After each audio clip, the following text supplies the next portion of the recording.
ان اللہ لا یغیر ما بقوم حتى یغیروا ما بانفسهم وإذا أراد الله قوما سوءا فلا مرد له وما لهم من دونه من وال. وقال النبي صلى الله عليه وسلم اللهم لا تسلط علينا من لا يخافك ولا يرحمنا، أو كما قال عليه الصلاة والتسليم. رب اشرح لي صدري ويسر لي أمري واحلل عقدة من لساني يفقهوا قولي سبحانك لا علم لنا إلا ما علمتنا إنك أنت العليم الحكيم. قابل احترام بزرگوں، عزیز بھائیوں اور محترم حاضرین جمعہ، حمد و صلوات کے بعد میں نے سورہ رات کی ایک آیت کا فکر آپ کے سامنے تلاوت کیا، جس میں اللہ تعالیٰ ارشاد فرماتے ہیں کہ بے شک اللہ تعالیٰ کسی قوم کی حالت کو اس وقت تک نہیں بدلتا جب وہ قوم خود اپنے آپ کو بدلنے کے لیے تیار نہ ہو، اور جب اللہ تعالیٰ کسی قوم کی ہلاکت یا اس کی برائی کا ارادہ کرتا ہے تو پھر اس کے لیے کوئی جائے پناہ اس کے سوا نہیں ہے۔ اللہ کے رسول صلی اللہ علیہ وسلم کی ایک حدیث جس کو جامع ترمذی نے روایت کیا ہے جلد دوم میں 1456 حدیث نمبر میں نے آپ کے سامنے تلاوت کی، جس میں اللہ کے رسول صلی اللہ علیہ وسلم کی اس دعا کو نقل کیا گیا ہے جو اللہ کے رسول صلی اللہ علیہ وسلم نے ہم سب کو یہ دعا سکھائی ہے کہ ہم یہ دعا کریں اللہ تعالیٰ سے کہ اے اللہ ہم پر ایسے حکمران کو مسلط نہ کر جو تیرا خوف اپنے اندر نہیں رکھتا اور جو ہم پر رحم کرنے والا نہیں ہے۔ تو یہ اللہ کے رسول صلی اللہ علیہ وسلم کی دعا ہے جو اللہ کے رسول صلی اللہ علیہ وسلم نے ہم سب کو بھی سکھائی ہے کہ ہم بار بار اس بات کی دعا کریں۔ بھائیوں اور بزرگوں، ہم سب جانتے ہیں کہ یہ بلکہ ایک ہوا کھڑا کی گئی ہے اس ملک کے اندر، اور تقریباً جب سے فسطائی طاقت اس ملک کی حکمران بنی ہے کوئی نہ کوئی شوشہ اور کوئی نہ کوئی مسئلہ ملک کے اندر پھیلا کر اس کو اچھال کر مسلمانوں کے اندر ایک طرح کا انتشار پیدا کرنے اور مسلمانوں کو جذبات میں لانے کی کوشش جاری ہے۔ ہم سب اس بات کو اچھی طرح جانتے ہیں۔ اس کام سے ان کے غرض اور ان کا مقصد یہ ہے کہ وہ اس ذریعے سے اپنی کرسی کو بچا سکیں اور اس ملک کے باشندوں میں نفرت پیدا کر کے مذہب کے نام پر، قوم کے نام پر اپنا ووٹ بینک مضبوط رکھ سکیں، مستحکم کر سکیں۔ یہ ان کا مقصد ہے، تاکہ اگر مسلمانوں کو جذبات میں لایا جائے تو مسلمان ایسے کام انجام دیں گے جس کی وجہ سے خود ہمارا غیر مسلم طبقہ اس ملک کا یہ طرف ہو جائے گا اور ان کی حمایت ہم کو حاصل ہو جائے گی۔ یہ ان کا تصور ہے، یہ ان کا پلان ہے اور یہ ان کا منصوبہ ہے۔ اس منصوبے کو ناکام کرنا ہمارا اپنا کام ہے۔ مسلمانوں کو چاہیے کہ اس موقع پر جذبات میں نہ آئیں۔ یکساں سول کوڈ کا اب جو ہے یہ عنوان ہے جس کے تحت اس ملک کے اندر اس ہوا کے ذریعے سے ایک انتشار اور بے چینی پیدا کرنا چاہتے ہیں۔ ہم جانتے ہیں کہ یہ ملک ایک سیکولر ملک ہے اور اس ملک کا ایک دستور ہے۔ سیکولر ملک وہ ہوتا ہے جس کا سرکاری طور پر کوئی مذہب نہیں ہوتا، اور اس ملک کے باشندوں کو ہر ایک کو اپنے مذہب پر، اپنے دھرم پر، اپنے دین پر چلنے، اسے اختیار کرنے، اسے پھیلانے کی اجازت اس ملک کے اندر حاصل ہے۔ اور جمہوری ملک وہ ہوتا ہے جو لوگوں کے ذریعے سے لوگوں کے لیے بنایا جاتا ہے۔ تو اب اس جمہوری ملک میں ہم کو یہ اختیار حاصل ہے کہ ہم کس طرح کے حکمران چن کر لاتے ہیں اور کس طرح سے ہمارے لیڈروں کا انتخاب کرتے ہیں۔ یہ اختیار ہماری اپنی عوام کرنی ہے۔ اب لا کمیشن نے مسلم پرسنل لا کے خلاف یا کہیے کہ یکساں سول کوڈ کو نافذ کرنے کے سلسلے میں وہ عوام سے، اس ملک کے شہریوں سے، اس ملک کے باشندوں سے رائے طلب کی ہے۔ اس کے لنکس سوشل میڈیا میں موجود ہیں، آپ سب بھی جانتے ہوں گے، آپ سب کی نگاہ سے وہ لنک گزرا ہوگا۔ تو ہمیں کرنا کیا ہے؟ ہمیں کرنا یہ ہے کہ ہم اپنی رائے پیش کریں کہ ہم یکساں سول کوڈ کے حق میں نہیں ہیں، ہم یکساں سول کوڈ نہیں چاہتے، ہم یہ چاہتے ہیں کہ اس ملک کا جو دستوری قانون ہے وہی نافذ رہے، اور جو پچھلا قانون تھا، جس طرح کا دستور تھا، وہی باقی رہے، اس کا مطلب ہے۔ تو آپ سبھی سے گزارش ہے، تنظیموں سے بھی، انفرادی طور پر بھی، جماعتوں سے بھی، دینی جماعتیں، سیاسی جماعتیں، ہر ایک اس ملک کے سیکولر ذہن رکھنے والے ہر فرد کی ذمہ داری ہے کہ زیادہ سے زیادہ اپنی رائے پیش کر کے ثابت کریں کہ ہم یکساں سول کوڈ کے خلاف ہیں، ہم کو پسند نہیں ہے۔ اور ظاہر بات ہے کہ یہ کسی کو پسند نہیں آ سکتا، لیکن دوسرے جو طبقات ہیں، مائنارٹیز میں یا بیکورڈ کلاسز میں، S C S T, schedule caste, بہوجن سماج، ان سب کے اندر یہ شعور نہیں ہے، کم ہے، یا ہے بھی تو بہت کم ہے، اور اس کے لیے کوئی اقدام ان کی طرف سے نہیں ہوتا ہے۔ تو قانونی طور پر رائے دینے کا حق ہم کو حاصل ہے، تو ہر مسلمان، ہر فرد اس کے حق میں اپنی رائے پیش کرے کہ اس ملک کے اندر ہم یکساں سول کوڈ کو پسند نہیں کرتے۔ یہ کام آپ سبھی کو کرنا ہے، یہ ہماری ذمہ داری ہے، وقت کا تقاضا ہے۔ یہ سمجھیے کہ دین کے خلاف ایک بات آئی ہے اور ہم یہ کہہ رہے ہیں کہ اس بات کو ہم تسلیم نہیں کریں گے، یہ مانیں، اس لیے کہ دستور کے اندر، دستور کی دفعہ 16 کے اندر یہ بتایا گیا ہے کہ اس ملک کے جو ایسے ذمہ دار یا آفیشل جو سرکاری طور پر اس کے اندر کام کرتے ہیں، سرکاری عملے کا، تو یہ بتایا گیا ہے کہ وہ بنا تفریق مذہب کے وہ اپنا کام انجام دیں گے۔ اور 28 اور 29 کے اندر یہ بتایا گیا ہے کہ ہر شخص کو یہ آزادی حاصل ہے کہ وہ اپنے مذہب پر عمل کر سکتا ہے۔ اس طرح کے دستور ہند میں ہمارے لیے یہ رائٹس، ہمارے لیے یہ حقوق حاصل ہیں، اور ہم چاہتے ہیں کہ یہ حقوق ہمارے سر نہ چھینے نہ جائیں۔ اس لیے ہم سب کو یہ اپنا فرض اور اپنی ذمہ داری سمجھ کر یہ کام انجام دینا ہے۔ بہرحال یہ تو ان کی کوشش ہے، ان کا منصوبہ ہے، ان کے پلان ہے۔ مسلمان بھی اپنے حد تک ان کی اپنی ذمہ داری ہے۔ ہم یکساں سول کوڈ اس لیے نہیں چاہتے کہ اس کے بعد مسلم پرسنل لا ختم ہو جائے۔ مسلم پرسنل لا ختم ہو جانے کا معنی یہ ہے کہ اب ہم اس کے بعد ہم کوئی کام اپنی شریعت، اپنے دین کے ماتحت نہیں کر سکیں گے، نہ ہماری شادی بیاہ اسلامی شریعت کے مطابق ہوگی، نہ طلاق اور خلا کا مسئلہ ہماری شریعت کے مطابق حل ہوگا۔ ہم اپنے مساجد کے لیے، اپنے مدارس کے لیے، اپنی کسی بھی رائٹس کے لیے، اپنی کسی بھی حق کے لیے آواز نہیں بلند کر سکتے۔ سارے حقوق سر کر لیے جائیں گے، بند کر دیے جائیں گے، یہ کی لاٹھی سے سب کو ہانکا جائے گا۔ یہ ضرب تو، یہ مار تو سب طبقوں پر بھی پڑے گی، اور ان کے پاس کوئی ایسا بنایا یکساں سول کوڈ کا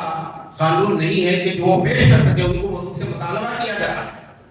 ان سے کہا جا رہا ہے کہ کم سے کم آپ اس یکساں سول کوڈ کے اس نقشے کو پیش کریں، لیکن ابھی تک انہوں نے اس کو پیش نہیں کیا۔ لیکن ان کا مقصد صرف یہ ہے کہ افراتفری، انتشار اور مسلمانوں کو جذبات میں لایا جائے۔ ہمیں جذبات میں آنا نہیں ہے، ہاں اصولی طور پر، قانونی طور پر پرامن طریقے سے جس طرح ہم اس کے خلاف اپنی رائے دے سکتے ہیں، وہ اس میں ہم پیچھے نہیں آئے۔ جمہوری طریقے سے، پرامن طریقے سے، قانونی دائرے میں رہتے ہوئے اس کی لڑائی ہم کو لڑنا ہے۔ اس کے لیے ہمیں راستوں پر، نکڑوں پر، چوراہوں پر، گلیوں پر آ کر ہنگامہ کرنے کا نہیں، کی ضرورت نہیں ہے، احتجاج کرنے کی ضرورت نہیں ہے۔ وہ تو یہی چاہتے ہیں کہ مسلمان بھڑکیں، گلیوں میں آئیں، راستوں پہ آئیں، احتجاج کریں، جس کی وجہ سے ہندو ذہنیت متحد ہو اور سمجھے کہ یہ پوری مار اور یہ پوری تکلیف جو ہے مسلمانوں کو ہو رہی ہے تو وہ متحد ہو جائیں۔ تو وہ تو یہی چاہتے ہیں، لیکن ہم ایسا ہرگز نہیں کر سکتے اور ہم کو نہیں کرنا چاہیے۔ یہ علماء کرام، دانشوران اور جماعتوں کے لیڈران اس بات کا اعلان کر رہے ہیں، بات کو سمجھنے کی ضرورت ہے اور اس کی تہ کو پہنچنے کی ضرورت ہے۔ کہیں بھی ملک کے اندر کہیں مسلمانوں کے ذریعے سے کوئی ایسا عمل پیش نہ آئے جس کو بہانہ بنا کر وہ اس راستے کو ہموار کر سکیں، اس راستے کے لیے آسانیاں پیدا کر سکیں، آسانیاں حاصل کر سکیں، ایسا ہم کبھی نہیں کرنا ہے۔ دوسری بات یہ کہ دیکھیے، ہمارے اندر اگر شریعت سے محبت ہے، دین سے محبت ہے، ہم یہ چاہتے ہیں کہ اسلامی شریعت کے مطابق ہماری زندگی گزرے، تو ہمارے اندر جو کوتاہیاں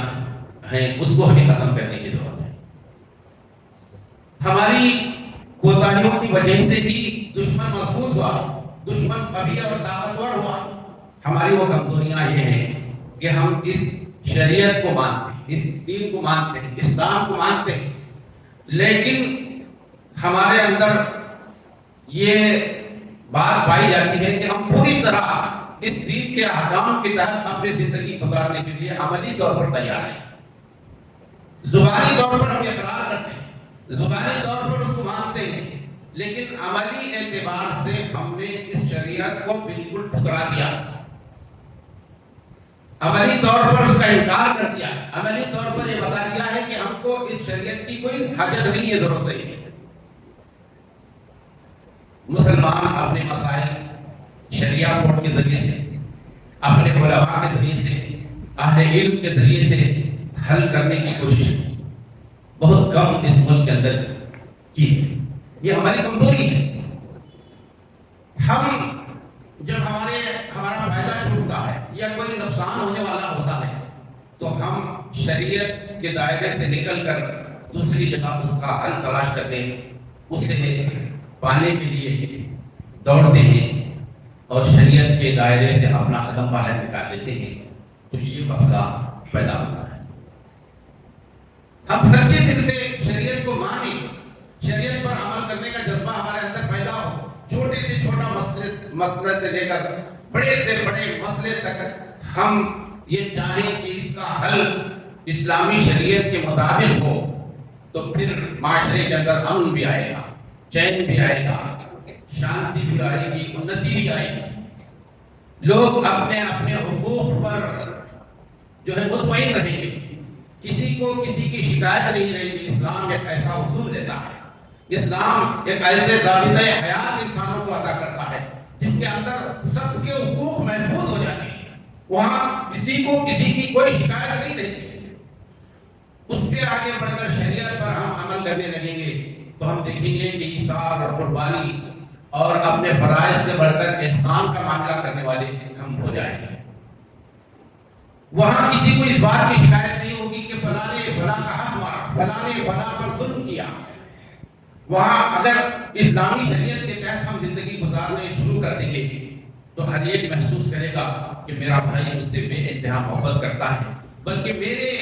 مجھے بچانے کے لیے، میرے خاطر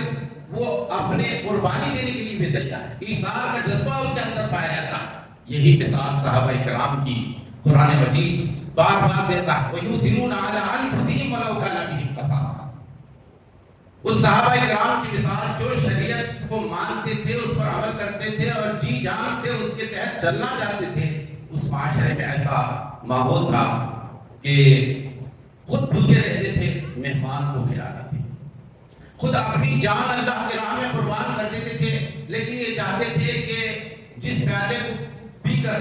جس پانی کے گھونٹ کو پی کر میں اپنی جان بچا سکتا ہوں۔ قربانی کا اتنا اعلیٰ معیار اسلام انسان کے اندر پیدا کر دیتا ہے کہ صحابہ کرام نے مثال پیش کی کہ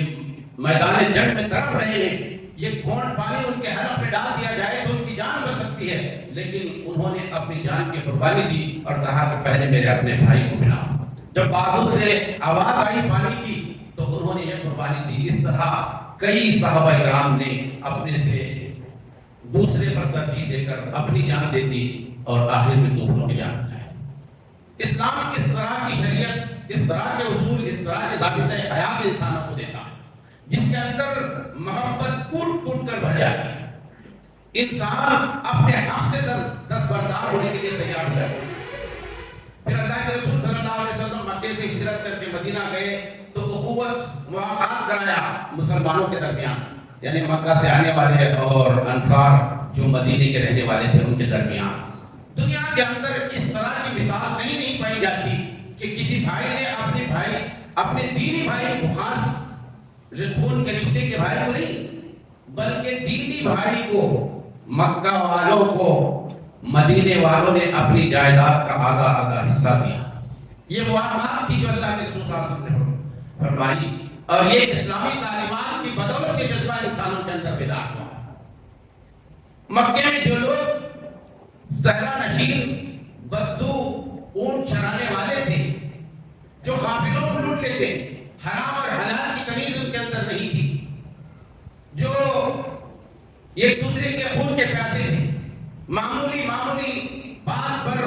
سلسلہ لڑائیوں کا، جھگڑوں کا شروع ہو جاتا تھا، جنگیں چلتی تھی پشت در پشت، 40 سال تک ایک جنگ چلے تو بتائیے انسان کا کیا حال ہوگا، انسانوں کا کیا حال ہوگا، انسانی معاشرے کی تباہی کا کیا حال ہے۔ تو ایسے لوگ جب آغوش اسلام میں آئے، قرآن کی تعلیمات کو اپنایا، قرآن کو اپنا ضابطۂ حیات بنایا، تو ان کی حالت کیا یہ ہوئی کہ وہ ایک دوسرے کے چاہنے والے، ایک دوسرے سے پیار کرنے والے، ایک دوسرے پر اپنی جان نچھاور کرنے والے، ایک دوسرے کی عزت اور تکریم کرنے والے، ایک دوسرے کی مال کی، عزت کی، آبرو کے محافظ بن گئے۔ تو اسلام امن کا، شانتی کا، انتی کا پیغام دیتا ہے۔ اسلام کا معنی ہی امن ہے، شانتی ہے، امن اور پرسکون زندگی گزارنے کا۔ اس ملک کے اندر بھی ہم اس ملک کے باشندوں کو بھی یہ بتائیں کہ اسلام ایک پرامن مذہب ہے، امن چاہنے والا ہے۔ نفرت، دہشت گردی اور انسانوں کا قتل اسلام اس کو پسند نہیں کرتا، اور کوئی بھی مذہب نفرت پیدا کرنے والا نہیں ہے۔ مذہب نہیں سکھاتا آپس میں بہتر رکھنا، کسی مذہب کے اندر نفرت کی تعلیم نہیں دی گئی ہے۔ آج انہی مذہب کا نام لے کر نفرت کے پجاری، نفرت کے سوداگر اس ملک کے اندر مذہب کو بھی بدنام کر رہے ہیں اور اس ملک کے امن کو بھی غالب کرنے کی ترغیب۔ اس ملک کے ہر سیکولر اور مسلم شہری کا یہ فرض ہے، یہ ذمہ داری ہے کہ ایسی فسطائی طاقتیں جو انسانوں کے درمیان دراڑ پیدا کرنا چاہتی ہیں، دیواریں کھڑی کرنی چاہتی ہیں اور نفرتیں پیدا کر کے انسانوں کے درمیان تقسیم کرنا چاہتی ہیں، انسانوں کو بانٹنا چاہتی ہیں، تو ایسے لوگوں کو اوپر اٹھنے نہ دیں۔ اور ہم اس وقت جو ہماری اپنی حیثیت ہے، اس حیثیت سے اس کے خلاف آواز اٹھانے کے لیے متحد ہونے کی ضرورت ہے، اور یہ بتانے کی ضرورت ہے کہ اس ملک کی اکثریت امن پسند ہے، چاہے وہ مسلم ہو یا غیر مسلم ہو۔ ایسا نہیں ہے کہ صرف مسلمان ہی اس ملک کے اندر امن پسند ہیں۔ اس ملک کی غیر مسلم آبادی میں 90 سے زائد افراد اور شہری ایسے ہیں جو اس ملک کے اندر امن چاہتے ہیں، لیکن ان کے اندر غلط فہمیاں پیدا کی جا رہی ہیں، مس انڈرسٹینڈنگ کے ذریعے سے مسلمانوں کے خلاف، اسلام کے خلاف انہیں اکسایا جا رہا ہے، اور وہ یہی سمجھنے پر مجبور ہیں۔ لیکن اس وقت اب ہماری بھی ذمہ داری ہے،